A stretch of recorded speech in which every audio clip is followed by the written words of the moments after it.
Sumainyo ang Panginoon. At sumaiyo rin. Ang mabuting balita ng Panginoon ayon kay San Lucas. Papuri sa iyo, Panginoon. Hindi nagtagal at si Maria'y nagmamadaling pumunta sa isang bayan sa kaburulan ng Huda. Pagdating sa bahay ni Zacarias, binati niya si Elizabeth.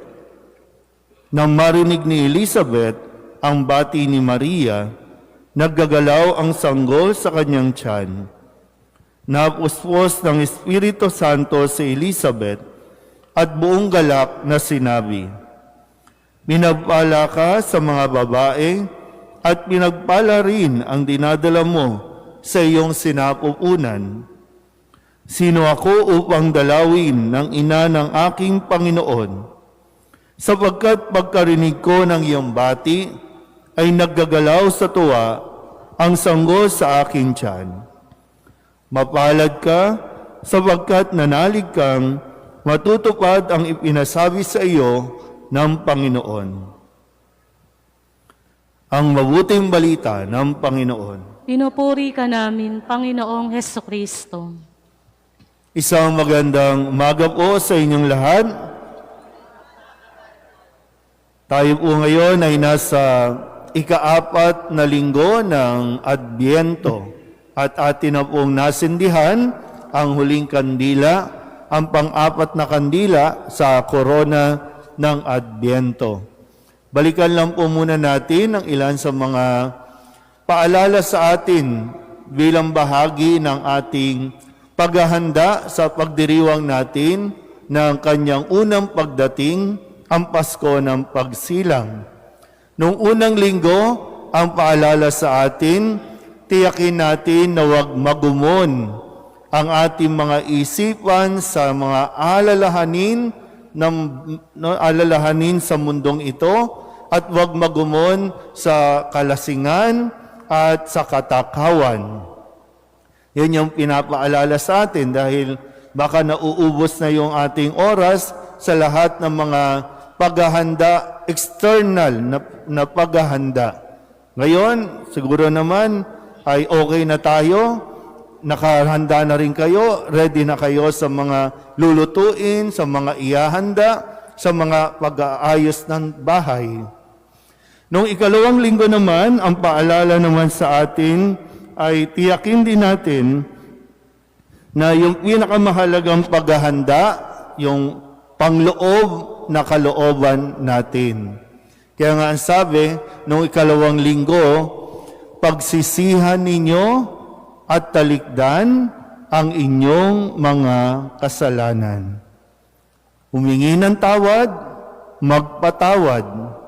Kung gusto natin na mas maging matiwasay ang ating pong pagdiriwang ng Pasko, hindi maaaring meron tayong mga kagalit o away-away, lalong-lalo na sa loob ng tahanan kung saan kayo magsi-celebrate unang-una.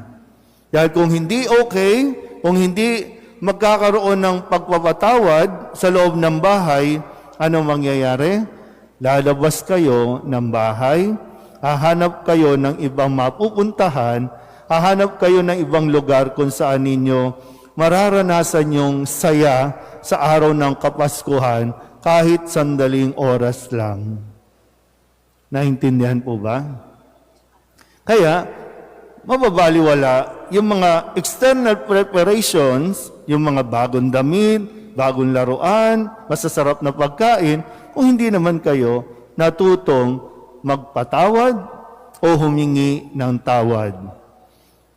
At noong isang linggo, ang paalala din sa atin, ng mga sinasabi nga, lumalapit kay Juan Bautista, nagpapapayo, ano po ang dapat naming gawin?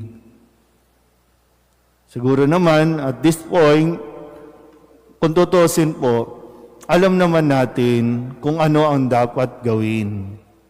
Kulang lang tayo ng lakas ng loob. Kulang lang tayo ng kumbaga, initiative natin. Kasi alam na natin Kaya nga lumapit, ano po ang dapat namin gawin? Ang sabi sa mga kawal, huwag kayong sumingil ng higit sa dapat singilin. Sa mga guro, ang sabi doon ay, huwag manghingi kanino man sa pamamagitan ng pamimilit o pagpaparatang ng di totoo.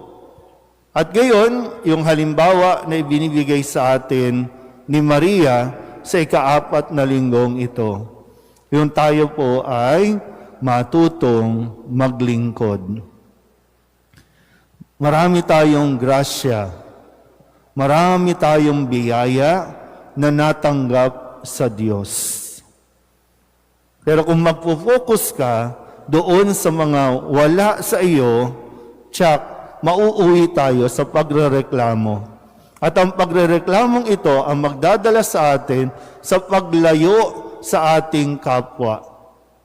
Kasi si Maria, matapos natanggapin ni Maria ang mensahe ng Diyos na siya ay naging kalugod-lugod sa Diyos, kung kaya't siya ang piniling maging ina ng anak ng Diyos.